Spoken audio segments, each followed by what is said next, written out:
I'm Larry Taunton, Executive Director of Fixed Point Foundation, and I want to tell you a little something about the debate you're about to see featuring Professor Richard Dawkins and Dr. John Lennox, both men of the University of Oxford. The question has been asked of us many times, why sponsor a debate on this issue, that is, the new atheism and religion, or in this case, more specifically, Christianity? Fixed Point Foundation is a Christian organization that seeks to draw public attention to hot-button cultural issues.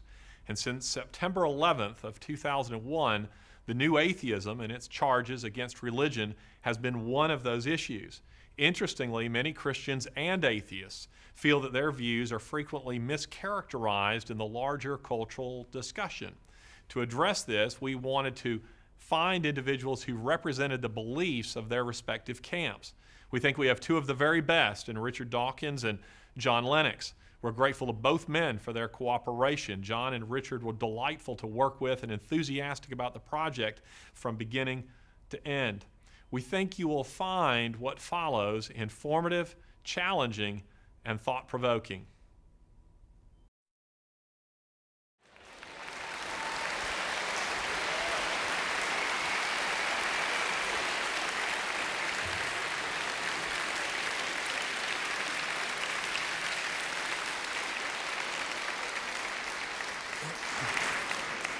Good evening. I'm Larry Taunton, Executive Director of Fixed Point Foundation, the sponsor of this event. We welcome you to the University of Alabama at Birmingham, Alice Stevens Center, and we also welcome those who are listening around the world. Tonight's debate features two of the great minds currently writing and speaking on this issue, Professor Richard Dawkins and Dr. John Lennox. I will not waste time now giving you their biographies, as you will find them in your program, but it has been my pleasure to get to know both of these men. We have brought you here this evening under rather false pretenses. There's actually not a debate this evening. Richard Dawkins wanted to come to the Bible Belt to announce his conversion. To the Christian faith. Perhaps I'm mistaken. Incidentally, Richard is representing the atheistic position in this debate, if you didn't know that, and Dr. John Lennox, the Christian one.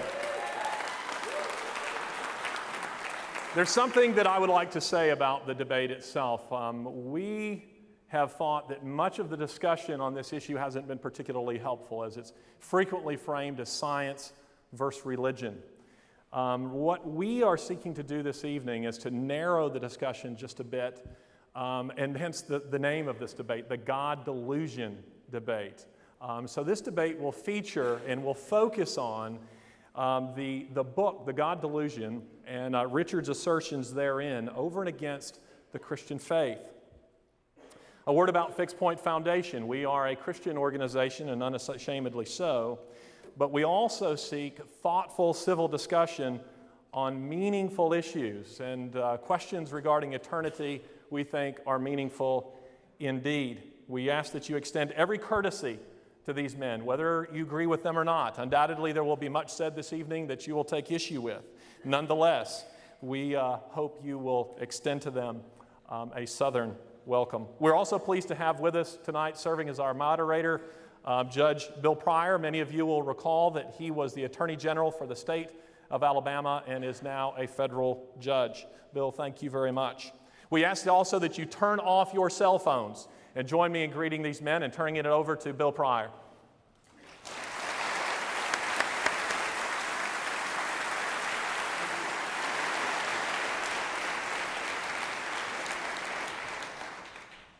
Thank you, Larry.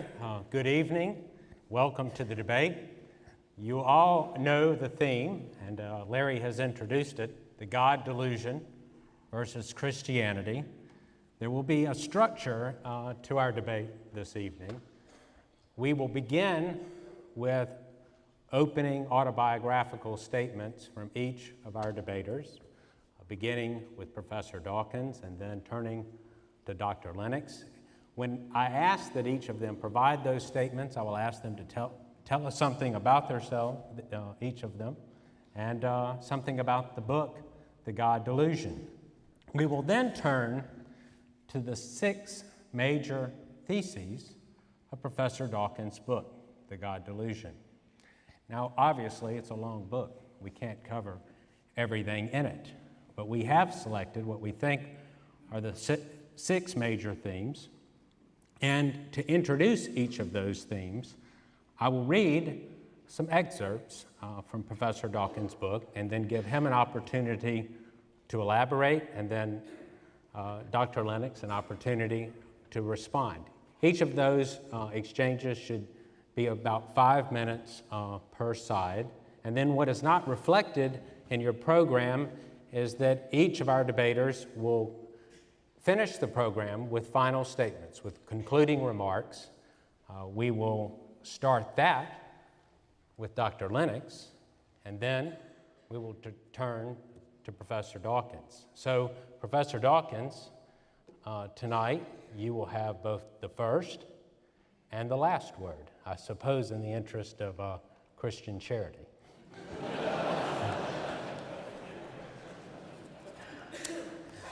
Professor Dawkins, could you begin our discussion with an autobiographical statement? Tell us something about yourself and about the book. I was born in Africa. I'm a child of what was in those days the British Empire, descended from a long line of khaki shorts-wearing, hairy-kneed, brown-shoed colonial officers. I had every opportunity to become a naturalist because Africa, as you know, is a wonderful place to be a naturalist. Unfortunately, that's not the way it was. I never was much of a naturalist, much to my father's disappointment, I suspect. He is a very good naturalist. I suppose that's a preamble to saying that my interest in the science of biology, which is what I specialize in, came more from an interest in fundamental questions than from a love of watching birds or insects or pressing flowers. I wanted to know why we're all here. What is the meaning of life? Why does the universe exist? Why does life exist? That's what drew me to science. My parents left Africa when I was about 8, and I came with them. I was sent to boarding school in England. I suppose part of the point of this autobiographical note is to give a kind of religious background, since we are talking about religion tonight. I had a harmless Anglican upbringing. I could never claim that I had religion thrust down my throat in the way it might have been had I been brought up in a more militant faith. Anglicanism, as you know, is a very civilized version of Christianity. No bells and smells and no creationist lunacy. I was confirmed into the Church of England, and at the time I sincerely believed it. I had a brief period of doubt at the age of about 9, about 3 years before my confirmation. This doubt was caused by the realization that there are lots of different religions in the world, and I recognized that it was an accident of my birth, that I happened to have been born into the Christian faith, and I recognized instantly that had I been born in, say, Afghanistan or born in India, I would have believed very different things. And that quite rightly shook my faith in the particular religion that I'd been brought up in. Weirdly, and I now don't understand why, I seem to have lost those doubts when I was about 13, and I was confirmed into the Church of England. I went to Oxford after having lost my faith for good at the age of about 15 or 16. That was because I discovered Darwinism. I recognized that there was no good reason to believe in any kind of supernatural creator. And my final last vestige of religious faith disappeared when I finally understood the Darwinian explanation for life. I went to Oxford. I got a doctorate at Oxford eventually. I went to the University of California at Berkeley as a very young assistant professor, teaching, in those days, animal behavior.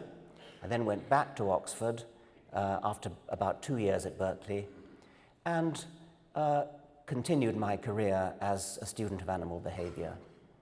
About 1972, there was a general strike in Britain and there was no electric power. I couldn't do my research, and so I thought I would write a book. And I started to write a book which eventually became my first book, The Selfish Gene. However, unfortunately, the electric power came on again, and so I shelved the first 2 chapters of the book that I'd already written, put them in a drawer and forgot about them, until about 3 years later in 1975, when I got a sabbatical leave and resumed writing The Selfish Gene. Since then, I've written about 8 more books, Extended Phenotype, The Blind Watchmaker, River Out of Eden, Climbing Mount Improbable, Unweaving the Rainbow, A Devil's Chaplain, The Ancestor's Tale, and most recently, The God Delusion, which is the subject of tonight's debate. I regard it as an enormous privilege to be alive, and I regard it as a privilege to be alive, especially at the end of the 20th century, beginning of the 21st century, a privilege to be a scientist, and therefore to be in a position to understand something of the mystery of existence, why we exist. I think that religious explanations, although they may have been satisfying for many centuries, are now superseded and outdated. I think, moreover, that they're petty and parochial, and that the understanding that we can get from science of all those deep questions that religion once aspired to explain are now better, more grandly, in a more beautiful and elegant fashion explained by science. Thank you, Professor Dawkins. Dr. Lennox? Well, ladies and gentlemen, thank you very much for inviting me. I'm delighted to be here. Each one of us has a biography and a worldview, our set of answers to the big questions that life throws at us. And so a little about my biography. I'm married to Sally. We have 3 children and 4 grandchildren. I work now in the University of Oxford as a mathematician and as a philosopher of science. I was born in the middle of the last century in a country with a tragic reputation for sectarian violence, Northern Ireland. My parents were Christian, but they were not sectarian. In the book, The God Delusion, Richard, you say that religion teaches us that it is a virtue to be satisfied with not understanding.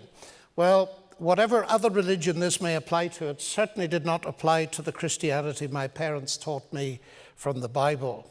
They encouraged me to be intellectually inquisitive because they were like that themselves, not in spite of their Christian faith, but because of it. And I owe them an immense debt for setting me free to read everything from Marx and Russell to C.S. Lewis, and developed in those days an interest in the big questions of life. I was very fortunate to get the chance to leave Ireland and go to Cambridge, where I could indulge my passion for mathematics and for science in general. And Cambridge not only gave me the opportunity to develop those intellectual pursuits, but it gave me the opportunity to meet many people of other worldviews who did not share my background and my convictions. As a result, I developed a considerable interest in atheism, an interest which led me subsequently as an Alexander von Humboldt Fellow to study in Germany and then travel very frequently to Eastern Europe during the period of the Cold War. After the fall of communism, I went very often to the academies of science and universities in Russia to discuss and reason about these things and to see at firsthand the effect of systematic exposure to atheist indoctrination over the preceding 70 years. And so I too am very privileged to live at this time and to be involved in the public discussion of these issues. Now, reading Richard's book, I found absolutely fascinating because it strikes me as an impassioned crusade to warn his fellow human beings of the slavery, the oppression, and the mental and possibly physical tortures imposed on them by religion. And I actually feel a lot of sympathy for you on this particular point, because I myself am totally opposed to any religion that seeks to impose itself by force or that takes advantage of or abuses people in any way. You cannot impose truth by force. And both of us, I think, hold that religion should be debated in a rational way as anything else. I share his passion for truth. Neither of us, mercifully, is a postmodern relativist. But as a passionate atheist, Richard is committed to the idea that God is a delusion. For him, ultimate reality, I take it, consists of the impersonal matter and energy of the universe. I believe the exact opposite. God, far from being a delusion, is real. Ultimate reality is a personal, eternal, and supernatural God who has revealed himself in the universe, in his word, the Bible, and supremely in Jesus Christ, his Son, who is Lord and God incarnate. Now, I'm very aware that this puts me, according to Richard's book, firmly in the category of those who sit fluttering among the dovecotes of the deluded, sucking my religious dummy, or pacifier, as you call it in Alabama. You suggest that religion builds a firewall in the mind against scientific truth. Well, that might be tragically the case with some religions, but it's not so with biblical Christianity. Indeed, the reason, ladies and gentlemen, that I'm passionate about truth is that God is the God of all truth. One of the most famous statements that Jesus ever made was, "I am the truth." An astonishing assertion that, as C.S. Lewis pointed out long ago, is either megalomaniac, pathologically mistaken, or valid, since he is claiming not merely to say true things, although that is so, but claiming to be ultimate truth itself, the ultimate truth behind everything from the Andromeda Nebula to human life, conscience, and mind. Please note that what divides us is not science. We're both committed to it. What divides us is our worldviews, his atheistic, mine theistic, and Christian. Now, his book presents to us a grim world. It is a no-holds-barred attempt to deliver people from the dragon of religion so that they can lead a life of uninhibited self-fulfillment, unencumbered with the background threat of an imaginary God. And he says it looks bleak and cold, especially from the security blanket of religious ignorance. But, ladies and gentlemen, we need to take it seriously. If that's the way it is, then that's the way it is, and we need to face it. But we need to discuss it seriously and look at the evidence. Neither of us wishes to base his life on a delusion. But which is the delusion? Atheism or Christianity? That is for each of us to decide on the basis of the evidence, of course. Thank you. The first thesis of Professor Dawkins' book, and each of these that's reflected in your program, is a summary. It's not a direct quotation, but the summary is, faith is blind, science is evidence-based. I have one excerpt at the top of page 126 to illustrate your argument, Professor Dawkins. One of the truly bad effects of religion is that it teaches us that it is a virtue to be satisfied with not understanding. Could you please elaborate? Science uses evidence to discover the truth about the universe. It's been getting better at it over the centuries in the teeth of opposition from religion, although it has to be admitted that, of course, science grew out of a religious tradition. Religion, as the quotation that Judge Pryor read out, teaches us to be satisfied with, was it lack of evidence or lack of... With not understanding. With not understanding.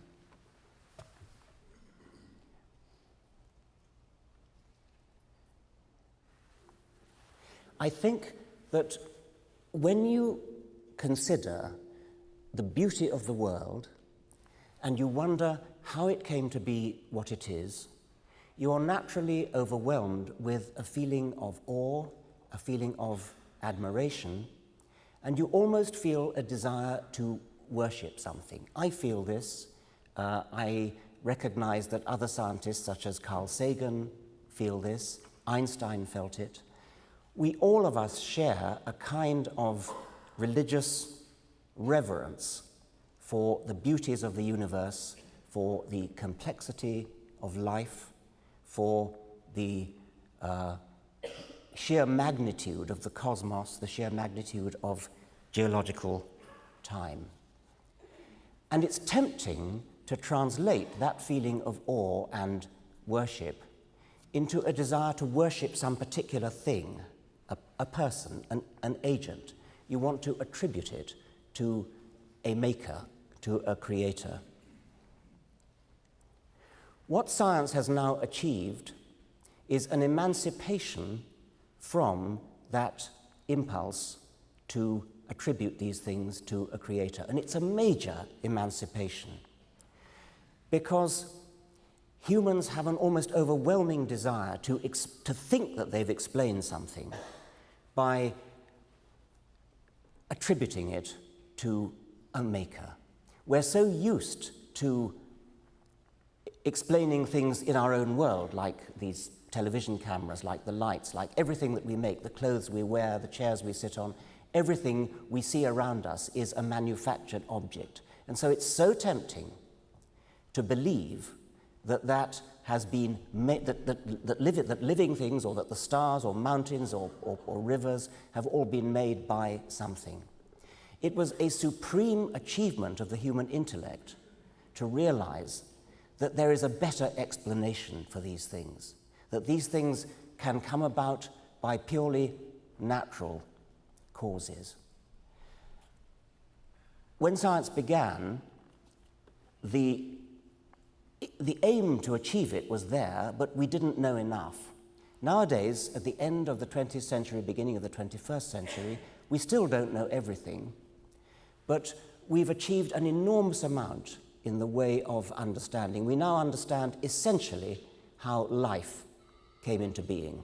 We know that we are all cousins of all animals and plants. We know that we're descended from a common ancestor, which might have been something like bacteria. We know the process by which that came about. We don't know the details, but we understand essentially how it came about.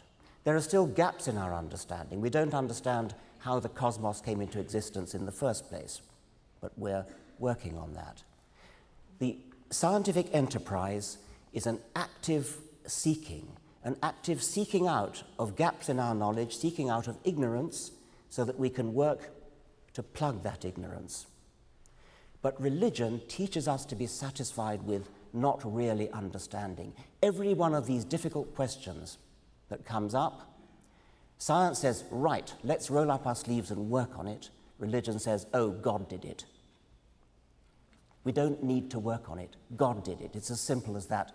We have no thrusting force pushing us on to try to understand.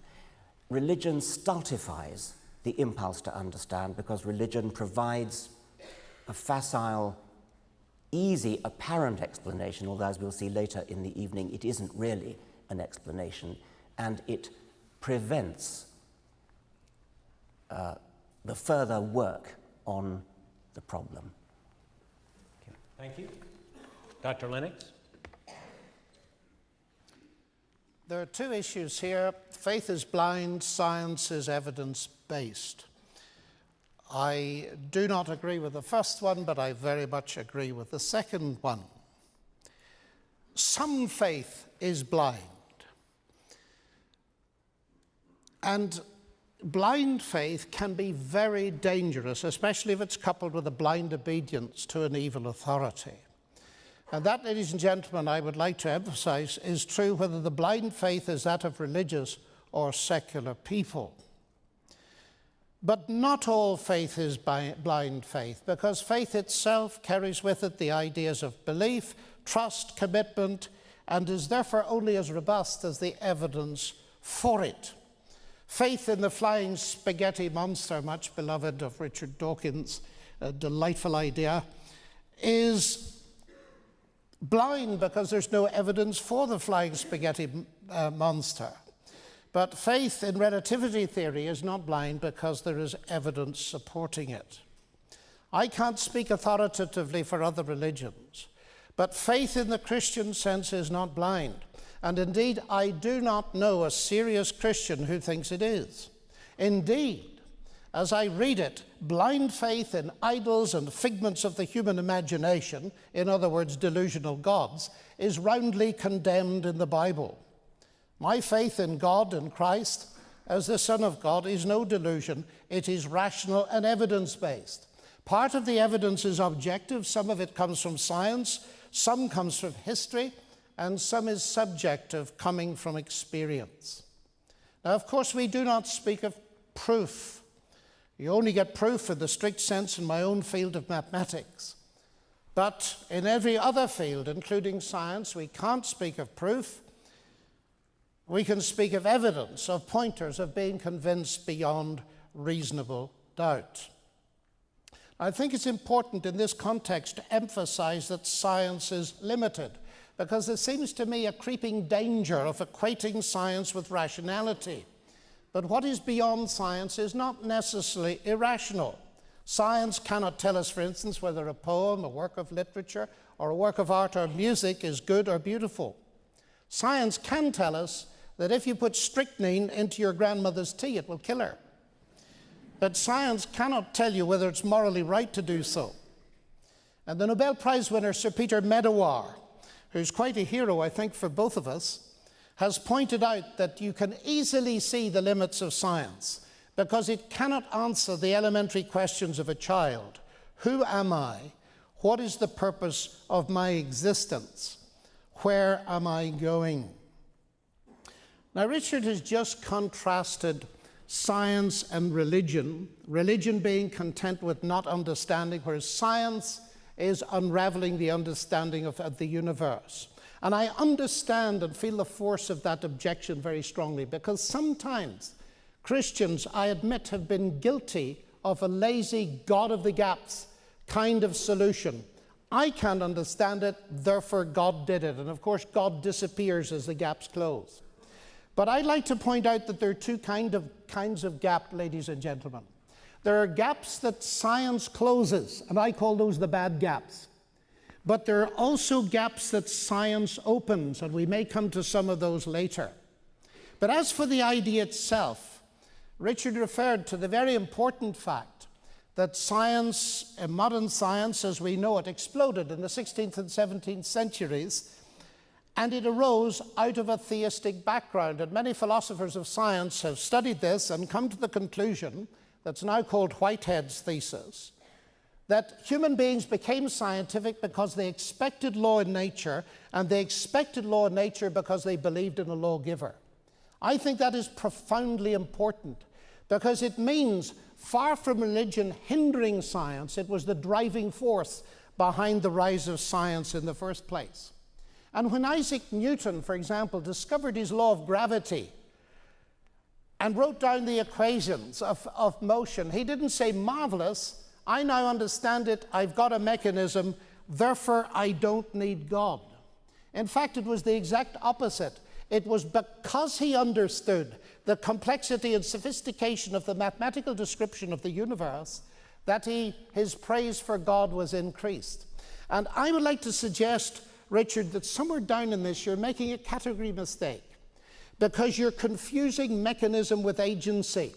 We have a mechanism, it does X, Y, and Z, therefore there's no need for an agent. I would suggest that the sophistication of the mechanism, and science rejoices in finding such mechanisms, is evidence for the sheer wonder of the creative genius of God. Our next thesis is that science supports atheism, not Christianity. And on this thesis, Professor Dawkins, I would like to read two excerpts from your book. The first is on page 67. You are quoting your colleague, the Chicago geneticist Jerry Coyne, with approval, and he writes, to scientists like Dawkins and E.O. Wilson, the celebrated Harvard biologist, the real war is between rationalism and superstition. Science is but one form of rationalism, while religion is the most common form of superstition. Several pages earlier, on page 59, you write noma, which is the idea that religion and science do not overlap, non-overlapping magisteria, is popular only because there is no evidence to favor the God hypothesis. Would you care to elaborate? Yes. First, I'd like to respond a little bit to what John said on the previous occasion. I feel happier if we could have a bit more of a dialogue rather than this. When you say faith is rational and evidence-based, I mean, if that were true, it wouldn't need to be faith, would it? I mean, if there were evidence for it, why would you need to call it faith? You'd say just evidence. And when you said that faith in relativity, in Einstein's theory of relativity, is evidence-based, that of course it is. But the evidence is all important. I mean, Einstein's predictions fit in with observed fact and with a whole body of theory, whereas we only need to use the word faith when there isn't any evidence. No, not at all. I presume you've got faith in your wife. Is there any evidence for that? On Yes, which you plenty. base it? Yes. Plenty of evidence.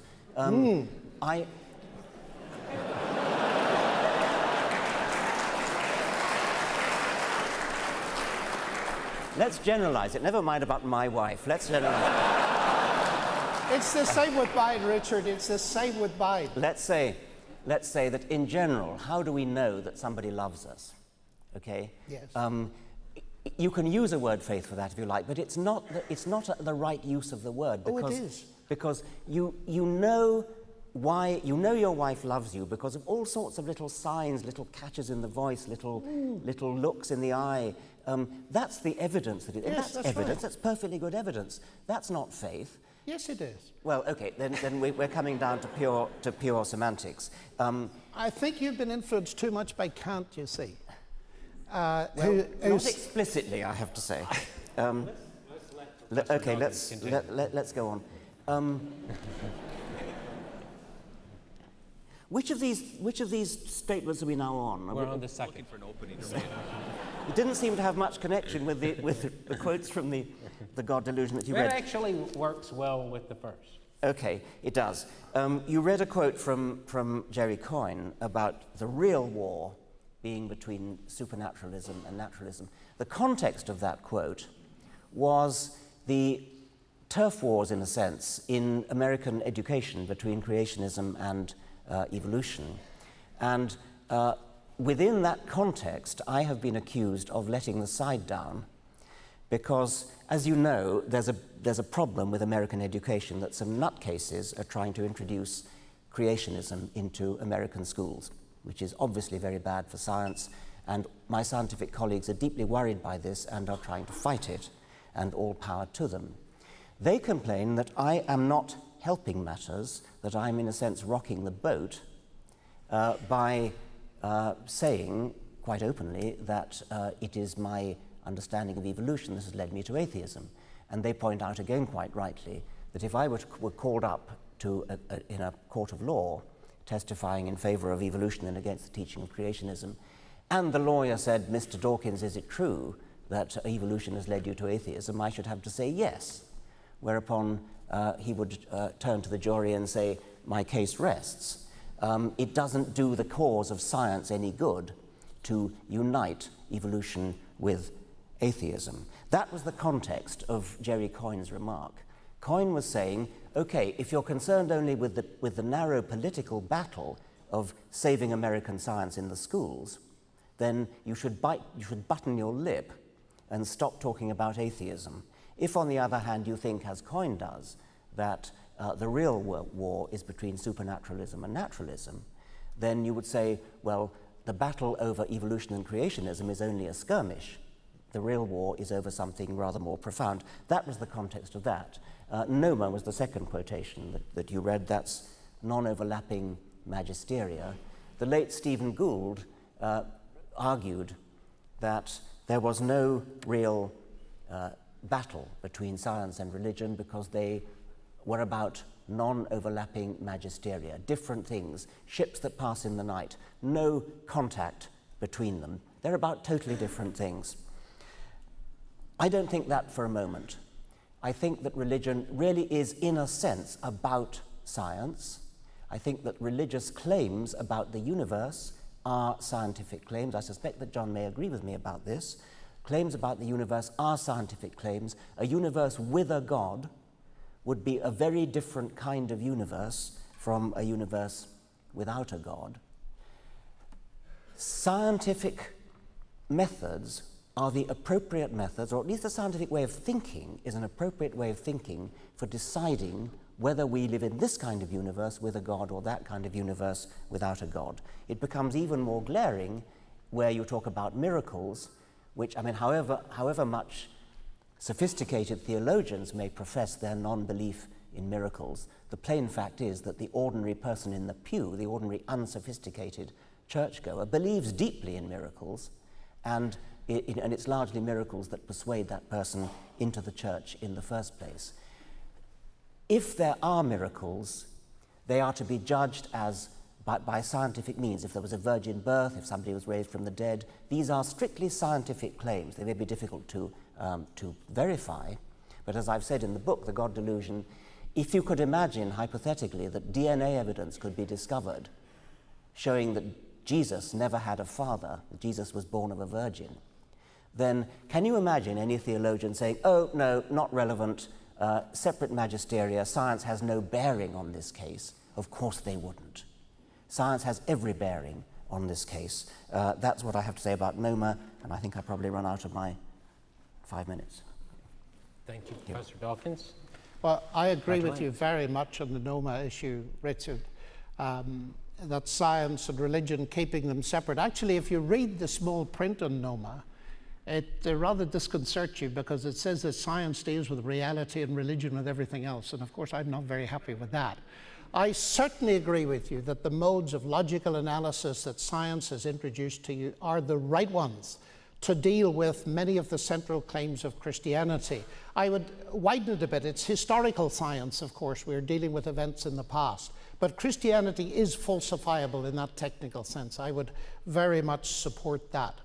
Now, the thesis here is that science supports atheism, not Christianity. I think atheism undermines science very seriously. Because if you think of the basic assumption that all of us who are scientists have, that is, we believe in the rational intelligibility of the universe. And it's interesting to me that scientists of the eminence of Eugene Wigner and Albert Einstein use the word faith. They cannot imagine a scientist without this faith. Because, of course, they point out that you've got to believe in the rational intelligibility of the universe before you can do any science at all. Science doesn't give you that. Now, the interesting thing is this. Suppose we now look at that issue against the background of the two worldviews we're discussing tonight, atheism and theism. Atheism tells you, at least Richard tells us in his book, that since human life has been cobbled together by unguided evolution, it's unlikely that our view of the world is accurate, quite so. And if you are a reductionist, as you must be as a materialist, reducing beliefs to the physics and chemistry of neurological structures, then it raises a very big question, ladies and gentlemen. If in the end my beliefs, my theories, my scientific theories, are the results ultimately of the motions of atoms in my brain produced by an unguided, random, mindless process, why should I believe them? In other words, it's like someone sitting on the branch of a tree cutting off the branch on which they're sitting. And it seems to me that therefore atheism actually undercuts the scientific endeavor very seriously. And that, for my mind, is a fatal flaw. An argument that purports to derive rationality from irrationality doesn't even rise, in my opinion, to the dignity of being an intelligible delusion. It is logically incoherent. But theism tells us that the reason science is possible, the reason that I can access the universe, at least in part through my human intelligence, is because the same God who created the universe is ultimately responsible for the human mind in here.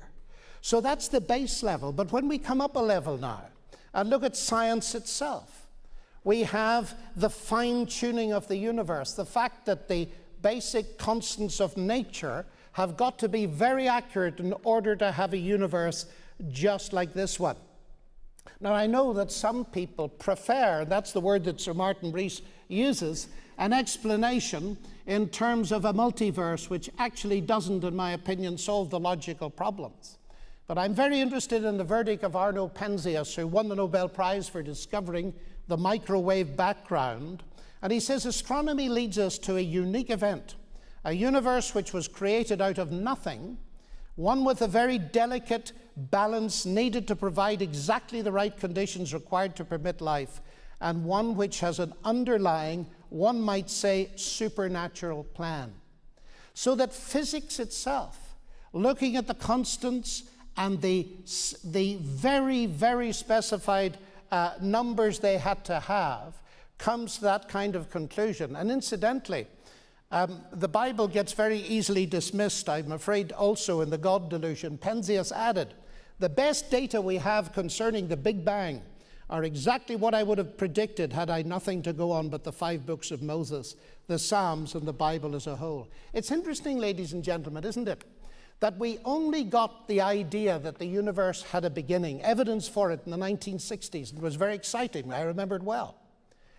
Because for centuries, Europe was dominated by the thinking of Aristotle, which put the earth fixed at the center of the universe, everything rotating about it and everything existing eternally. The fascinating thing is this, that when evidence began to arrive that there was a finite beginning to space-time, some leading people in the journal Nature, the editor, Maddox, said, this is dangerous. We don't like this because it'll give too much leverage to those who believe in creation. Now, what I find very interesting is this. The Bible is frequently dismissed as being anti-scientific because it makes no predictions. Oh, no, that's incorrect. It makes a brilliant prediction. For centuries, it's been saying there was a beginning. And if scientists had taken that a bit more seriously, they might have discovered evidence for the beginning a lot earlier than they did. Professor Dawkins, I understand your desire in some ways to respond to Dr. Lennox, but I think that this next topic in the excerpt I'm going to read will allow you to both advance the discussion of the next thesis, which is that design is dead, otherwise one must explain who designed the designer. I think it'll allow you to advance that well. The quote that I'm going to read, the excerpt, is on page 109. And what you wrote is this: the whole argument turns on the familiar question, who made God, which most thinking people discover for themselves. A designer God cannot be used to explain organized complexity, because any God capable of designing anything would have to be complex enough to demand the same kind of explanation in his own right. God presents an infinite regress from which he cannot help us to escape. This argument, as I shall show in the next chapter, demonstrates that God, though not technically disprovable, is very, very improbable indeed. First, I find it deeply unimpressive that the Bible, it can be said to predict the Big Bang. There are only 2 possibilities. Either the universe began or it's been here forever. Just 2 possibilities. To get one of them is really not that impressive.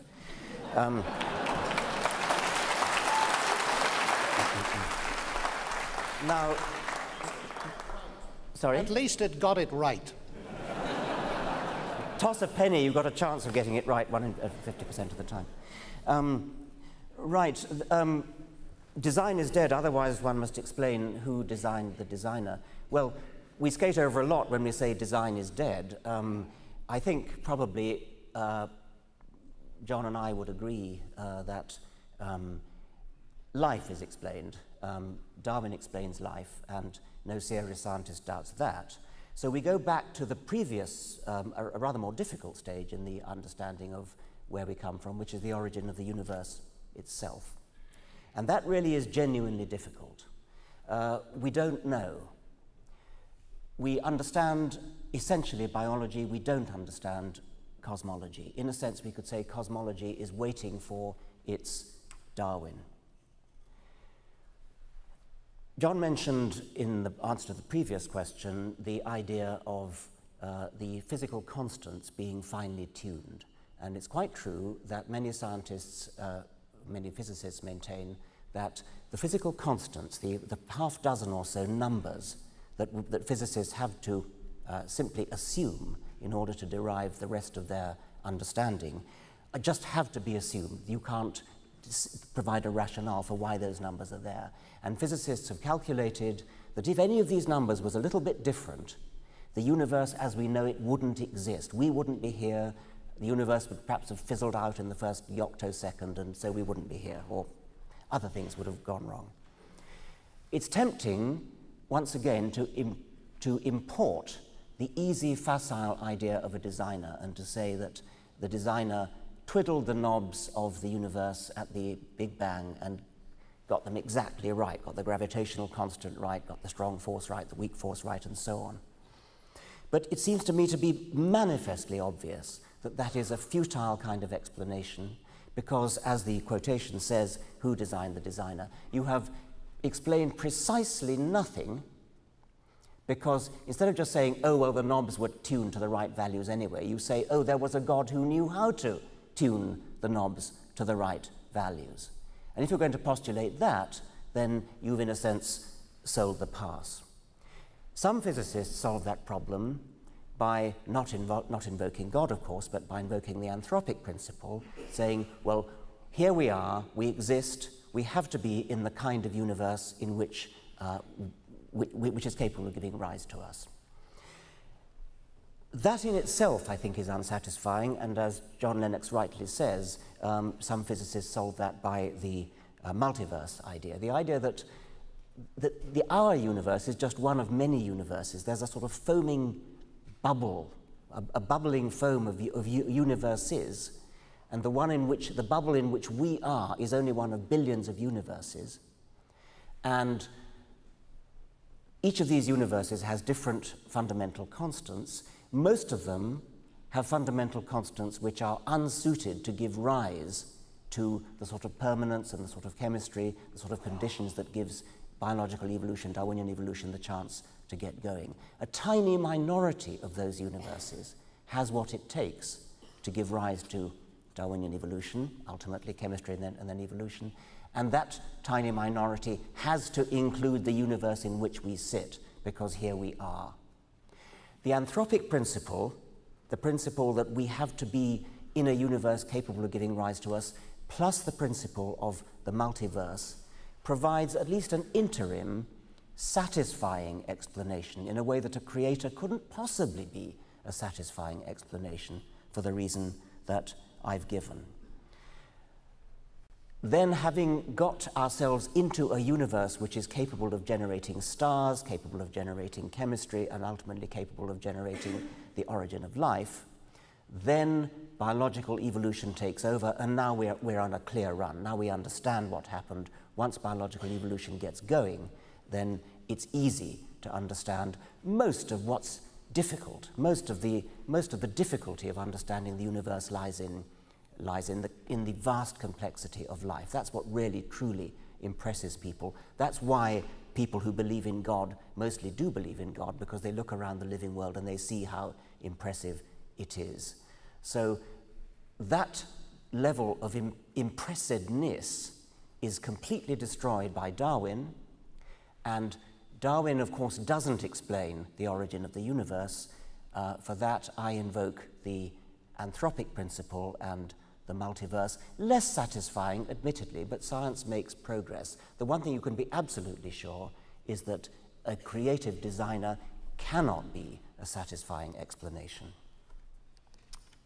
Dr. Lennox. The anthropic principle, as you stated, Richard, I think is a complete truism. Of course, we have to be in such and such a kind of planet of the kind that we could appear on. That does not answer the question how we came to exist on it. And I fear I have to disagree with you on Darwinism. Darwinism does not explain life. It may explain certain things about what happens when you've got life. But evolution assumes the existence of a mutating replicator. It does not explain how that replicator came to exist in the first place. Now, that's a major discussion. I want to address the who designed the designer question, because it's the old schoolboy question, who created God? I'm actually very surprised to find it as a central argument in your book, because it assumes that God is created. And I'm not surprised, therefore, that you call the book The God Delusion, because created gods are by definition a delusion. Now, I know, and I ought to explain, that Richard doesn't like people who say to him that they don't believe in the God he doesn't believe in.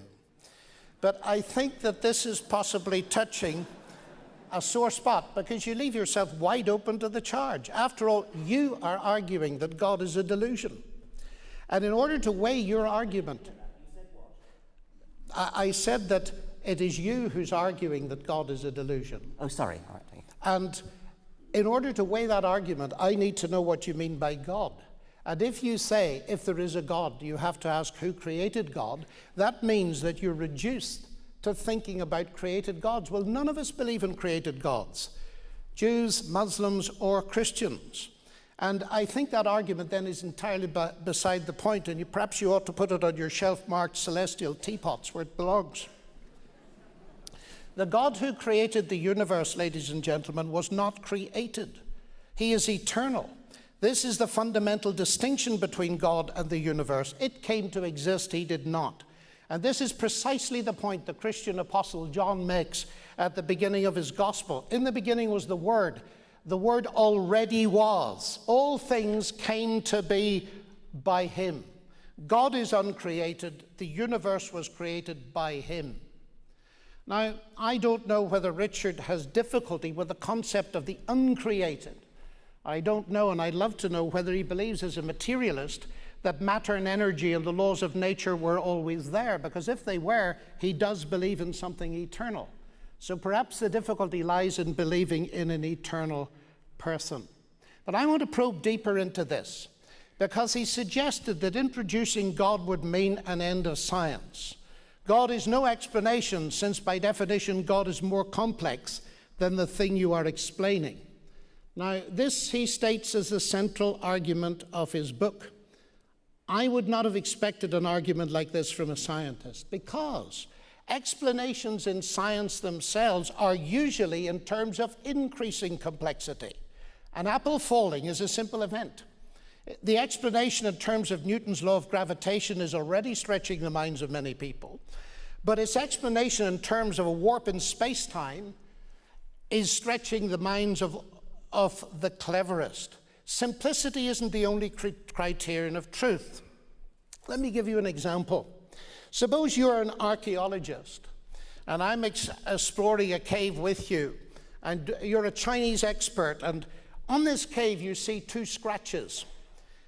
And you say, human intelligence. And I say, pardon, they're just two scratches. And you say, but those are the Chinese character run, which means a human being. But I say, look, Richard, that's no explanation at all. You're postulating something as complex as a human brain to explain two scratches. That means that your explanation is more complex than the thing you're explaining. That's no explanation at all. Now, it seems to me that's exactly what you're saying in your book. The reason we can deduce something as sophisticated as human intelligence from two scratches on a cave wall is because they have a semiotic dimension. They carry meaning. And that fascinates me as a mathematician, because the reductionist is committed to deducing things that carry meaning, and I would include the DNA molecule among them, is committed to explaining those in terms of the basic materials. But as was pointed out a long time ago by a Nobel Prize winner, Roger Sperry, the meaning of the message is not going to be found in the physics and chemistry of the paper and ink. And it fascinated me too to see that you approved in your book of the physicists looking for a TOE, a theory of everything. But that's a theory where the buck stops. Incidentally, there is no hope for a TOE, as Stephen Hawking has said in 2004, on the basis of Gödel's mathematics and its application to physicists. So I'm interested that you were prepared, as I understand it, to agree that a TOE was a good thing in physics. It's perhaps you like a TOE, a toe, provided there's no God attached to it. I think finally, if I might just say that you seem to be a... Oh, my time's up. Okay, I'll stop. Professor Dawkins, my next excerpt, we're going to change gears to some extent, to the fourth thesis, which is that Christianity is dangerous. I think you'll like this quote. It comes from the very first page of the book, from the preface. You write, and I have a few excerpts to read. You write, imagine with John Lennon, a world with no religion. Imagine no suicide bombers, no 9/11, no 7/7, no crusades, no witch hunts, no gunpowder plot, no Indian partition, no Israeli-Palestinian wars, no Serb-Croat-Muslim massacres, no persecution of Jews as Christ killers, no Northern Ireland troubles, no honor killings, no shiny-suited, bouffant-haired televangelists fleecing gullible people of their money. God wants you to give till it hurts. Imagine no Taliban to blow up ancient statues, no public beheadings of blasphemers, no flogging of female skin for the crime of showing an inch of it. You then write on page 303 that even mild and moderate religion helps to provide the climate of faith in which extremism naturally flourishes. And finally, you write on pages 307 and 308, more generally, and this applies to Christianity no less than to Islam, what is really pernicious is the practice of teaching children that faith itself is a virtue. Faith is an evil, precisely because it requires no justification and brooks no argument.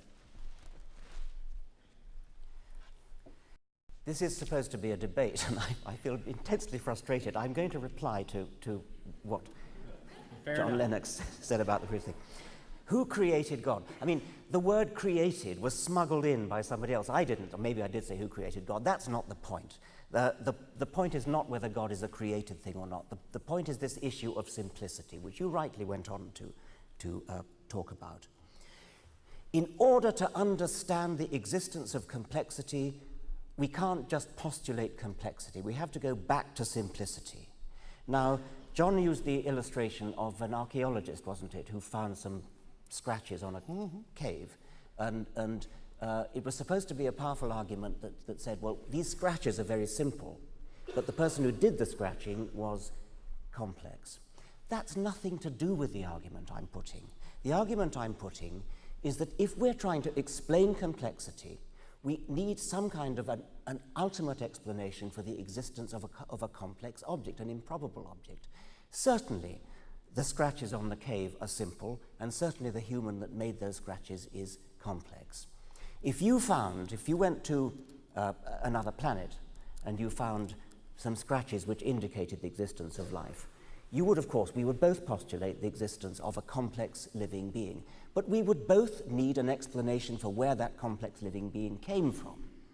And I put it to you that just to say it was always there, or it just happened, is precisely the kind of non-explanation which creationists accuse evolutionists of erecting. They say, how could an eye come about by sheer chance? Well, of course an eye couldn't come about by sheer chance. It has to come about by a gradual, incremental process from simple beginnings. Exactly the same is true of anything complex. And a God, you can't just duck the issue, you can't just evade the issue by saying God was always there. You still need an explanation. So it tells you nothing to say that the scratches on the wall are simple. And by the way, the idea that that physics is complex because it's difficult, that's a confusion of the two words, of the two meanings of the word simple. Simple meaning easy to understand, and certainly modern physics isn't too easy to understand, but there is a sense in which it's simple in the way that biology isn't. Now, I haven't got much time to deal with the I'll give you a couple of extra minutes. Well, no, sorry, I didn't mean to steal that. Let me come on to the thing about Christianity being dangerous. The reading from the preface, with the quote from John Lennon, "Imagine no Taliban," and all that, that I think is self-explanatory, and I won't go into that. I think what I will do is zero in on the particular point of the third quotation, I think it was, which was about children and the evils of teaching children that certain things are true without evidence, teaching them that faith is a virtue. I would not for a moment say that all religion is bad, all religion is dangerous, all Christianity is dangerous. Certainly, only a minority of religious people are bad or do bad things. The point about teaching children that faith is a virtue is that you're teaching them that you don't have to justify what you do. You can simply shelter behind the statement, "That's my faith," and you're not to question that. What I'm objecting to is the convention that we have all of us bought into, whether we are religious or not, that religious faith is something to be respected, something not to be questioned, and if somebody says, "That's my faith," then you simply have to respect it, tiptoe gently away and say nothing more. In most cases, that's quite harmless. But if you are the kind of person who takes your faith really literally and who believes that Allah has ordered you, or it would be the will of Allah that you go and blow somebody up, then it is the fact that you were educated as a child in a madrasa to believe implicitly in the faith that you were taught and not to question it, which if you happen to be of an unstable turn of mind or if you happen to be of a violent turn of mind, leads to the sorts of terrible acts which are done in the name of religion. I must stress again, I'm not saying that the majority of religious people do terrible acts. I am saying that faith is a terrible weapon because it justifies the performance of terrible acts, which do not have to be justified by reason or evidence. The one gift I would wish to give to any child is skepticism. Don't believe something just because you're told it. Don't believe something because it's your tradition. Don't believe something because it's in a holy book. Look for the evidence and question skeptically. And if everybody did that, we wouldn't be suffering some of the terrible things that are going on in the world at the moment. Dr. Lennox?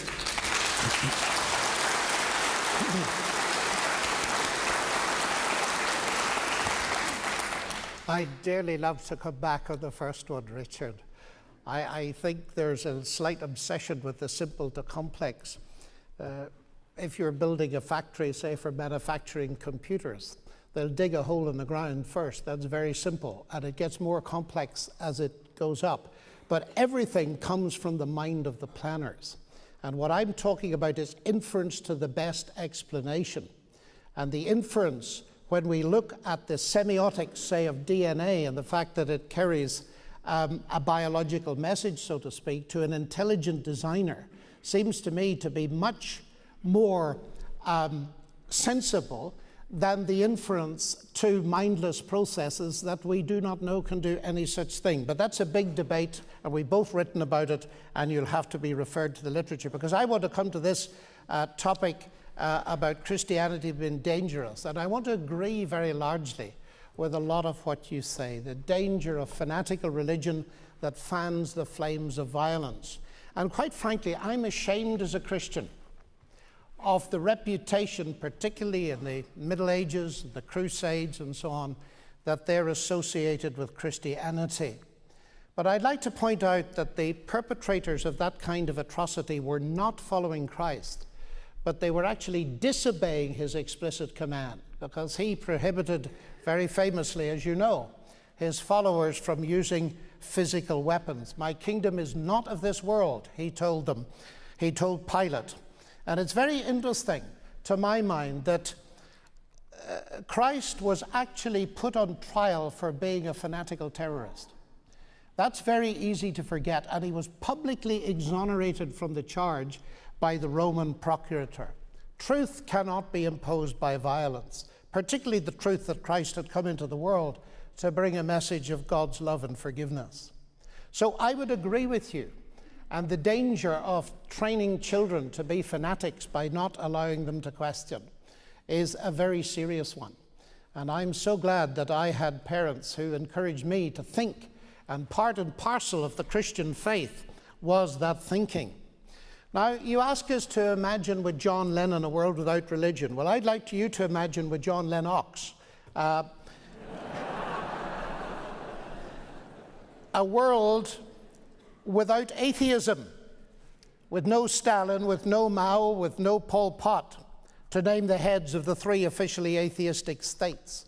A world with no gulag, no cultural revolution, no killing fields. I think that would be a world worth imagining too.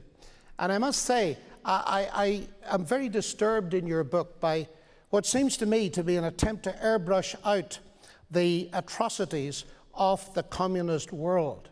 I've spent a lot of time visiting that part of the world, and I don't recognize anything that you say. Atheism was not peripheral to Marxism. For Marx, the criticism of religion was the foundation of all criticism.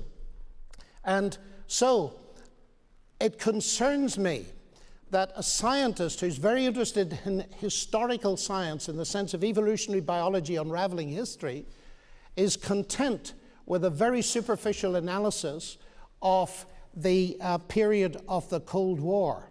And even more disturbed to read things like this. Even if we accept that Hitler and Stalin shared atheism, they both also had mustaches, as do Saddam Hussein. So what? Well, yes, all 3 of them had noses in common with the rest of us. But what kind of reasoning is this? We're not talking about shared characteristics in general, but the motivating ideology that drove these men to murder millions in their attempt to get rid of religion, whether Jewish, Christian, or anything else. So I'm very disturbed at your historical analysis. You write that you don't believe there's an atheist in the world who would bulldoze Mecca or Chartres or York Minster or the Cathedral of Notre Dame. But what about the thousands of churches that were demolished in Stalin's Russia and the forced transformation of them into museums? Now, I can understand why one would want to rewrite the history of the 20th century to airbrush out the role of atheism, because one could very easily draw a parallel between the anti-religious agenda of the new atheists and the attempt of communism to obliterate religion. That's not going the right way, I think. And I'm sure that you would be rightly insulted, and I wouldn't suggest it for a moment, if I were to say that because you and Stalin were atheists, that you would have approved of the ruthless elimination of millions. You rightly expect me to differentiate between atheists. I would like you to write another book in which you differentiate between religions, because they are not all the same. Some support fanaticism, others don't. And then finally, you contend that the teachings of moderate religion are an open invitation to extremism. Well, that is not true of the teachings of Christ. I can't speak for other religions. But what about the moderate teaching of atheism? I've sat beside a young girl of 13 in the GDR who's just been told as the brightest child in the school that she cannot have any more education since she's not prepared to swear public allegiance to the atheistic state. I would call that intellectual murder, and it was committed many times in the name of atheism. But according to you, it's far worse than bulldozing buildings, but you say there's not the smallest evidence that atheists do such things. But there is. But perhaps I've misunderstood you. You did.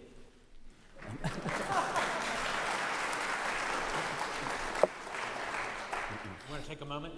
Well, I'm very happy to give up on the next one and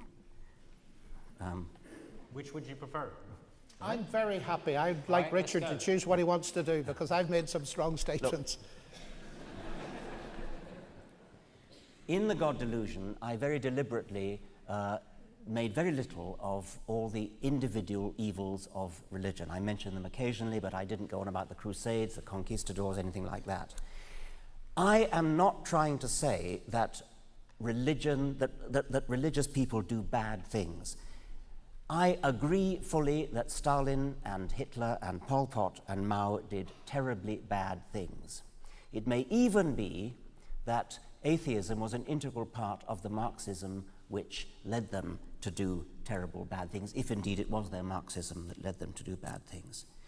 What interests me is that I think that there is a logical path from religion to doing terrible things, and I kind of touched on it in the last answer when I was talking about faith leading you to do things. There's a logical path that says if you really, really, really believe that your God, Allah, whoever it is, wants you to do something, you'll go to heaven, you'll go to paradise if you do it, then it's possible for an entirely logical, rational person to do hideous things.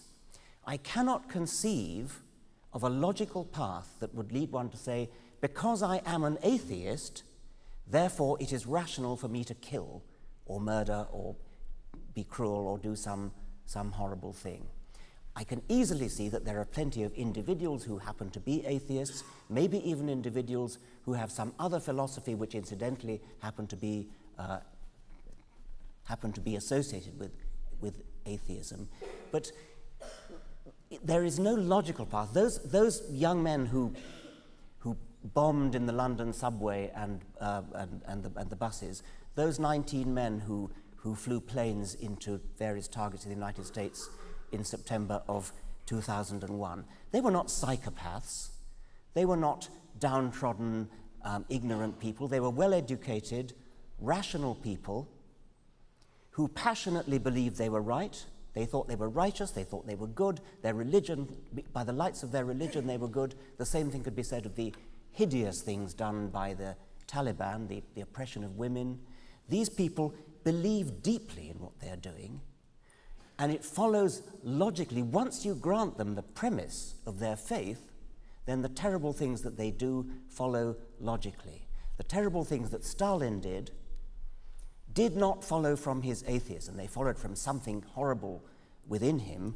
Christopher Hitchens has made the point that Stalin was, in effect, a new Tsar of a country which, for centuries, had been brought up to believe that there was a semi-divine king, the Tsar, and it would have been madness for Stalin not to have exploited this cringing loyalty in the peasantry that had been for centuries subjugated to the Tsars. It would have been madness for Stalin not to have done that. It would have been madness for Hitler, whether or not Hitler himself was religious, and there's some dispute about that. There's a good case to be made that Hitler was religious, but I don't care whether he was or not. The fact is that Hitler's terrible deeds were done by Christians who were I think I'll leave that. I mean, I think even that's not relevant. The point I would return to yet again is that you will not do terrible deeds because you are an atheist. You may, not for rational reasons, you may well, for very rational reasons, do terrible things because you are religious. That's what faith is about. That's what faith means. I suppose you could say that there was a kind of faith that motivated Hitler's followers and Stalin's followers as well, but that's a separate point. Let's have a brief response. We do want to get through all of the topics tonight, but Dr. Lennox? Well, I would want to argue that there's a logical path from any ideology. From any ideology that's fanatical and oppressive to the kind of behavior you say, whether it's religion or atheistic, because atheism is a faith, of course, as well. It's not. Of course it is. Well, okay. Don't you believe it?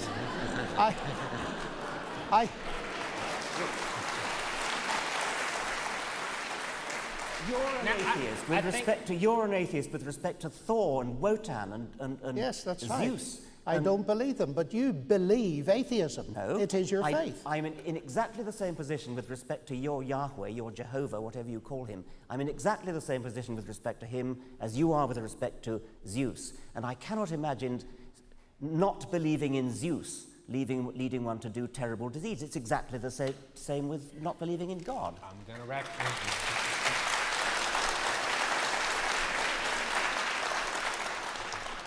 I mean it now this time, Dr. Lennox. If we're going to get to the rest of the debate. Yes, let's go on. All right. Let's go on. I think the issue has nothing to do with Zeus and so on. They're non-existent deities. The issue is to do with two alternative... Okay. Is to do with two alternative explanations of the universe, and each of us have our faith. I believe there is a God behind this universe. You believe the universe is all there is. The cosmos is all there is. Those are both statements of faith. Okay. You have evidence you believe for them. The fifth thesis. How could a belief in the cosmos lead you to murder? We have a time limit, Professor and Doctor. The fifth thesis is that no one needs God to be moral. I only have one quote. It's from 2:26. It's short. We do not need God in order to be good or evil. If you think about why you might need God in order to be moral, I can only think of two reasons how that might come about. You might say you need a book to tell you what's moral. Well, as for that, I sincerely hope that nobody in this room bases their morals on the Christian Bible or the Quran. Because if they do, then their morals are likely to be hideous. Needless to say, you can find some decent verses. You can find some decent verses in both the Bible and the Quran, and if you pick and choose those verses, then you can say with hindsight, this verse fits in with my view of what's moral, that verse doesn't, so I'm going to ignore that verse and choose this verse. But you didn't need the Bible in order to do that picking and choosing. You did the picking and choosing on the basis of something else, something which we all have in common, whether we are religious or not. We're all, to a greater or lesser extent, moral, some of us more so than others. Whether we're moral or not has nothing to do with whether we read the Bible. Some people are kind, some people are sympathetic, some people care about suffering, other people don't. It has nothing to do with the Bible. The other reason why you might need religion in order to be moral is that you are either afraid of God, you're afraid if you're not moral you'll get punished, or you're trying to suck up to God and be good so that you'll get a reward. Neither of those two is a very noble reason to be good, to say the least. Now, you might say that forces me into a challenge. How do I know what's moral? Well, I don't on the whole, but the point I want to make is that there does seem to be a kind of universal human acceptance that certain things are right and other things are not. If you look cross-culturally, look at anthropological findings on different cultures, you'll find there's a kind of agreement that certain things are wrong and other things are right. There's disagreement in detail. The golden rule, do as you would be done by. Do unto others what you would expect them to do to you. This is a very, very widespread principle, and it almost amounts to common sense in a way. You certainly don't need a holy book in order to tell you to do that. Now, as an evolutionist, I think that it comes partly from our evolutionary past. I think that there was a time in our history when we lived in small kin groups, and we lived in small groups where good deeds could be expected to be reciprocated, and under those conditions we developed a kind of lust to be good, which was parallel to the lust for sex, which has obvious Darwinian advantages. Now, we no longer live in small villages, in small clans, and so the Darwinian pressure to be good is no longer so strong. nor is the Darwinian pressure for lust as strong as it once was, because nowadays we often use contraceptives and therefore sexual behavior does not lead to the reproductive consequence, which is, of course, the Darwinian reason for it. But that doesn't matter. The point is that our evolutionary past built into us a lust for sex, and by the same token it built into us a lust to be good, a lust to be friendly, a lust to cooperate, a lust to be sympathetic towards suffering. So I think it partly comes from that, but it also comes from something less easy to define, but which is clearly there, because I call it the shifting moral zeitgeist. It's something that changes from decade to decade. Living as we do in 2007, there will be a broad consensus of what's right and wrong. Racism is wrong, sexual discrimination is wrong, cruelty is wrong, which characterize we who live in the early 21st century, which would not necessarily have characterized our ancestors in this place 200 years ago.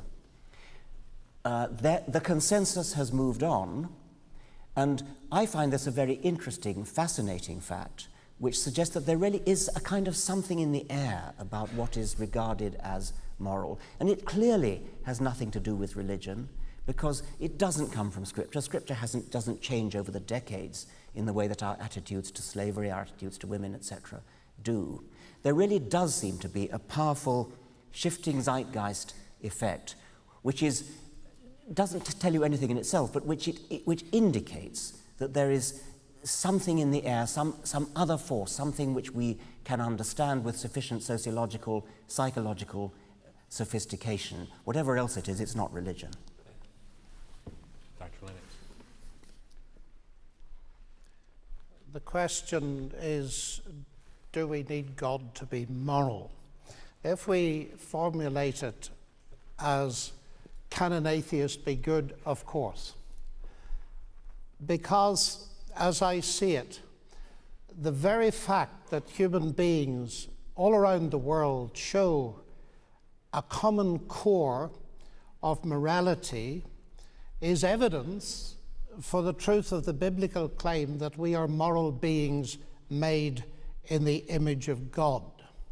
So what I would want to say is this: of course we can be good without God in the sense of our personal behavior, but I'm not sure whether we can find foundations for the concept of being good without God.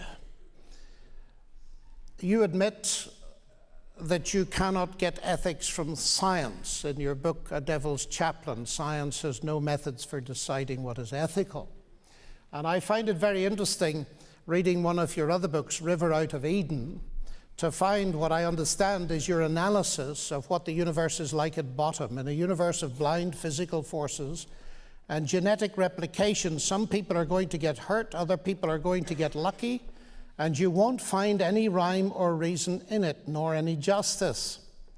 The universe we observe has precisely the properties we should expect if there is at the bottom no design, no purpose, no evil, and no good. Nothing but blind, pitiless indifference. DNA neither knows nor cares. DNA just is, and we dance to its music. Now that seems to me to be saying that good and evil don't exist, so I don't even know where you get the moral criteria to discuss it. If a rock falls off a mountain onto your head and kills you, it makes no sense calling the rock evil. It just exists. If Pol Pot chooses to eliminate 1 million intellectuals, or the 9/11 terrorists choose to fly hundreds of people to their deaths into the Twin Towers, how can you call them evil if they were simply dancing to their DNA? Now that strikes me as a hideous world you're delivering us into, that has no morality at all. And so therefore, just pushing this a little bit further, if good and evil don't exist, there is no evil and no good, nothing but blind, pitiless indifference, how can it possibly make sense to talk of the evils of religion or of the good of atheism? Now, I know that you suggest elsewhere that we have to rebel against our genes. But that creates, to my mind, an immense problem with what you say, because if we are nothing but our genes and dancing to the tune of our DNA, what part of us can rebel against them? So I want to suggest this, that far from atheism delivering an adequate explanation for morality, it dissolves it. And it's a problem that's been around for centuries. How can something mindless and impersonal like the universe impose a sense of morality upon us? And David Hume, a philosopher whom you quote, pointed this out very clearly. He said, you just cannot get an ought from an is. You cannot derive morality and ethics from matter and energy. You cannot go from facts to values. And what concerns me greatly is that, although you don't say it in your book, is that this kind of philosophy that has no base for morals in a transcendent God has got to find morality either in raw nature or a combination of nature and society, and often leads to a kind of utilitarianism. And we are in serious ethical confusion, I think, in our contemporary world, in the legal sphere, in the ethical, in the medical sphere, and in the business sphere, because the foundations are crumbling. And I want to suggest, I know it's provocative, but I want to suggest that Dostoevsky was very perceptive, and I've had many Russians agreeing with me, when he said, if God does not exist, everything is permissible. He's not saying that people can't be good. He's saying that the foundations of morality are removed. And Nietzsche predicted exactly the same thing. So I find that trying to get morality elsewhere is something that is doomed to destruction. I would love to spend time discussing the Bible. I think your view of the Bible is a bit one-sided. There are things there to be discussed. We're about to turn to it. Okay, fine. The last thesis.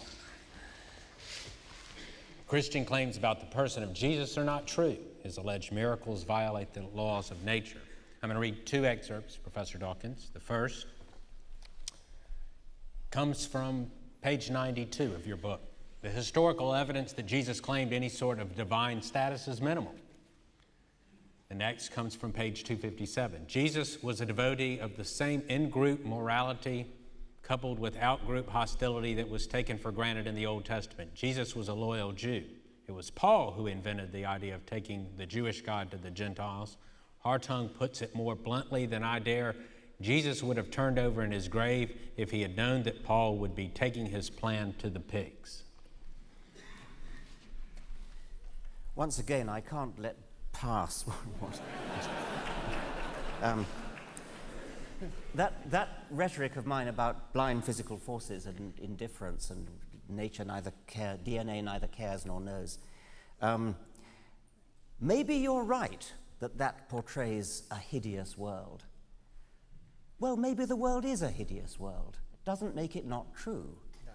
That's the fundamental point that I would wish to leave with you, that you can talk till you're blue in the face about how it would be nice if such and such were true. It would be nice if the world were friendly to us. It would be nice if the world was not such a hideous one. But I see it as, first, it tells you nothing about whether it's true or not. We have to decide whether it's true or not separately. It gives us, if it is a hideous world, it gives us something to rise above. And we clearly do rise above it.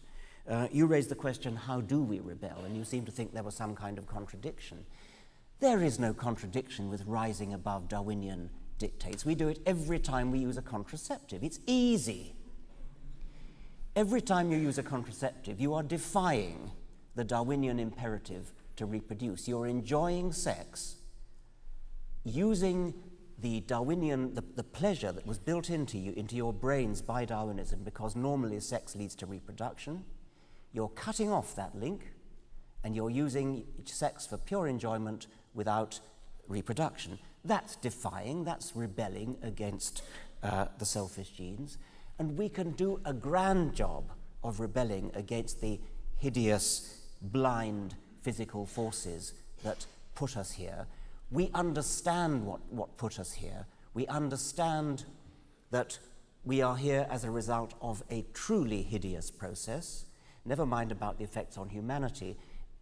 Natural selection, the process which guides evolution, the process whereby... I have to cut you off.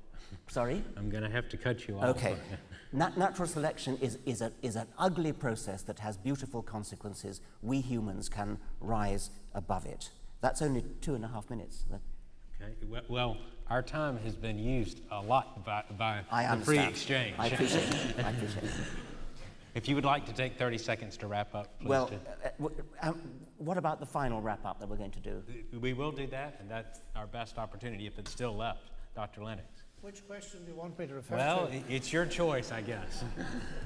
Well, I think I'd like to make a comment on what Richard just said, because I think you are talking about two different things. My point was this, that if you believe that the universe is at bottom, there's no good and evil, you remove from yourself the categories you're using to discuss morality. That's my point. You're assuming it's true.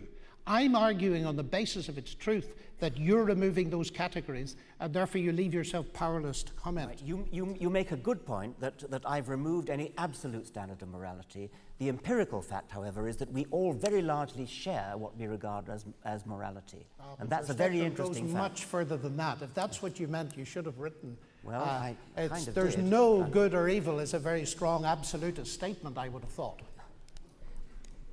How about But I want to refer to this. How about the topic? Let me say something about this thesis about the person of Jesus and so on.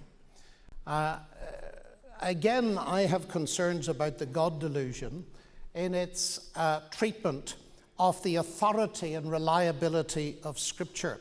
Because those who've studied it in detail, and I see reference to very few scholars in his book, have come to the conclusion that, say, for example, the historian Luke is one of the most authoritative historians of all ancient history. And Sherwin White of Oxford, a Roman historian, says that it would be absurd to suggest that that Luke's basic historicity was false, even in matters of detail. And I'm concerned too, not only about your attitude to history, Richard, but your description of Jesus as belonging to a person who practiced an in-group morality and out-group hostility, and your interpretation of love your neighbor, which I note doesn't come from a theologian, but from an anesthesiologist. And I think he just might have put you to sleep a little bit as you read it, because in Leviticus, which quotes love your neighbor as yourself, just a bit further down, it says, when a stranger sojourns with you in your land, you shall not do him wrong. You shall treat the stranger who lives with you as the native among you, and you shall love him as yourself, because you were strangers in Egypt. So in point of historicity, you are totally wrong about the attitude of Jesus. In fact, I would have thought you'd have been very familiar with the parable of the Good Samaritan. And in that parable, it was a Samaritan, one of the strangers, that showed mercy. And that was precisely the parable that Jesus taught to illustrate the love your neighbor as yourself of Leviticus. Now, as a mistake like that seems to me to be very serious indeed. I mean, I react to it a bit like this. What would you think if I got all my views on Darwin from an engineer and never bothered to read The Origin of Species? I think you would be distressed by that. But finally, a word about miracles. This is a massive subject. You claim with David Hume that miracles violate the laws of nature. Well, David Hume's a very curious person to quote on this topic, because David Hume didn't believe really in the laws of cause and effect on which laws of nature are founded. He didn't believe in causality, and he didn't appear to believe in the principle of induction. And so that he's not a very good authority to quote. Secondly, I do not think that miracles are violations of the laws of nature, because the laws of nature describe what normally happens. God, who is the God of this universe and created it with its regularities, is perfectly at liberty to feed a new event into the universe. Just as C.S. Lewis makes a point, if I put $2 plus $2 in my desk tonight, $4. If I find in the morning is $1, I don't say that the laws of arithmetic have been broken. I say the laws of Alabama have been broken. And I call for a federal judge.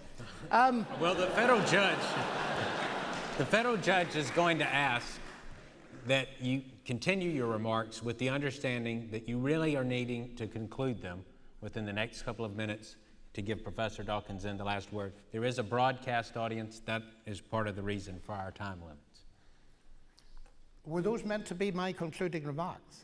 No, I'm giving you an extra minute or so to make my concluding to make remarks. your concluding remarks. My final conclusion for the night. Before giving the last word to Professor Dawkins. Okay. Well, ladies and gentlemen, it's been an interesting discussion. I'll have to make my remarks very briefly. I do not think the answer is atheism, though I agree with much of the criticism that Richard makes of religion. I think the book, The God Delusion, gives the game away in the dedication at the front of the book to Douglas Adams, where he says, isn't it enough to see that a garden is beautiful without having to believe that there are fairies at the bottom of it too? Now, you do a brilliant job at getting rid of the fairies, though it must be said that most of them didn't believe in them anyway. But when you see the beauty of a garden, say in New College in Oxford, do you believe there's no gardener or no owner? That its sublime beauty has come about from raw nature by pure chance? Of course not. For gardens are to be distinguished from raw nature by the operation of intelligence. And what you're doing in your book, I think, is presenting us with an obviously false set of alternatives. Either we take gardens on their own or the garden plus fairies. But they don't appear on their own. They have gardeners and owners. So does the universe. You say there's no evidence of God, and yet your very description of the universe as a garden bears witness that the evidence is all around you. Atheism, ladies and gentlemen, is not only false, it contains no message that deals with the central problem of human rebellion against God. History is littered with attempts to build a godless utopia, each one of them based, as the book of Genesis suggests that they would be, on a denial that God has ever spoken or even that he exists. And I would remind you that the world that Richard Dawkins wishes to bring us to is no paradise except for the few. It denies the existence of good and evil. It even denies justice. But ladies and gentlemen, our hearts cry out for justice. And centuries ago, the Apostle Paul spoke to the philosophers of Athens and pointed out that there would be a day in which God would judge the world by the man that he had appointed, Jesus Christ, and that he'd given assurance to all people by raising him from the dead. And the resurrection of Jesus Christ, a miracle, something supernatural, for me constitutes the central evidence upon which I base my faith, not only that atheism is a delusion, but that justice is real and our sense of morality does not mock us. Because if there is no resurrection, if there is nothing after death, in the end, the terrorists and the fanatics have got away with it. Okay. Thank you.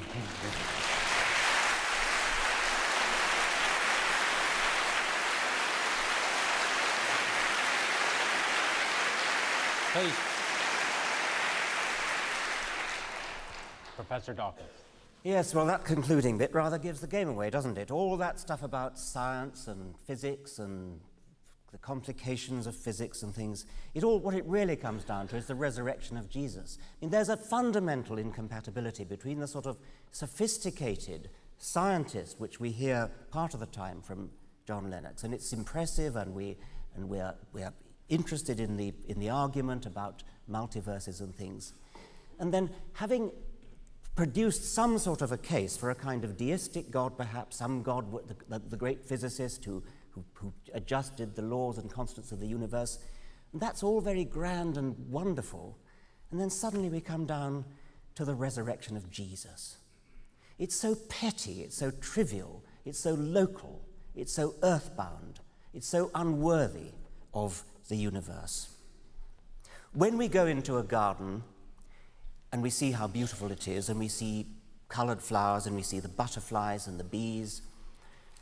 Of course, it's natural to think there must be a gardener. Any fool is likely to think there must be a gardener. The huge achievement of Darwin was to show that that didn't have to be true. Of course it's difficult. Of course it had to wait until the mid-19th century before anybody thought of it. It seems so obvious that if you've got a garden, there must be a gardener who created it and all that goes with that. What Darwin did was to show the staggeringly counterintuitive fact that this not only can be explained by an undirected process. It's not chance, by the way. Entirely wrong to say it's chance. It's not chance.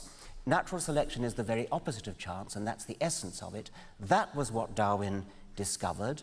He showed not only a garden, but everything in the living world, and in principle not just on this earth, but on any other planet, wherever you see the organized complexity that we understand, that we call life, that it has an explanation which can derive it from simple beginnings by comprehensible rational means. That is possibly the greatest achievement that any human mind has ever accomplished.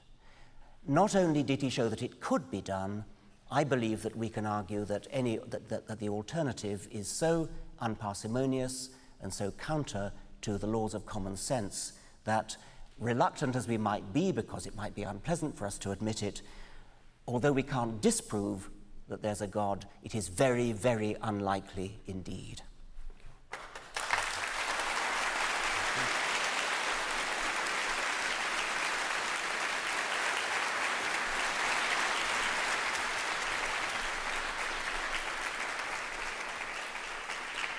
We are told that in the earlier part of the last century that G.K. Chesterton and George Bernard Shaw engaged in a lively but friendly debate. It may be said that perhaps we haven't seen anything quite like that until tonight. Ladies and gentlemen, please join me in thanking them.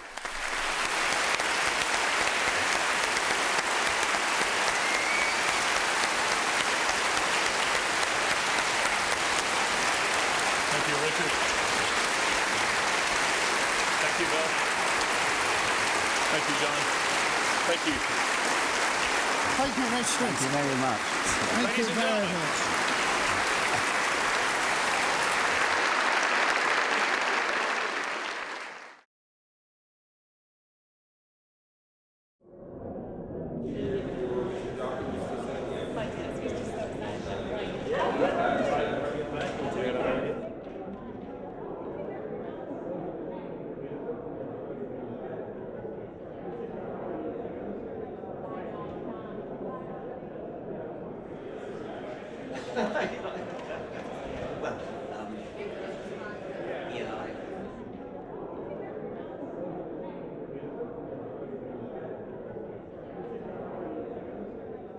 Very powerful influence.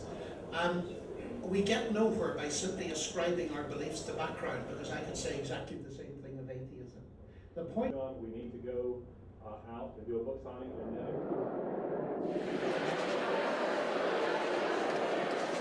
Dr. Lennox, thanks for what you did tonight, brother. Appreciate it.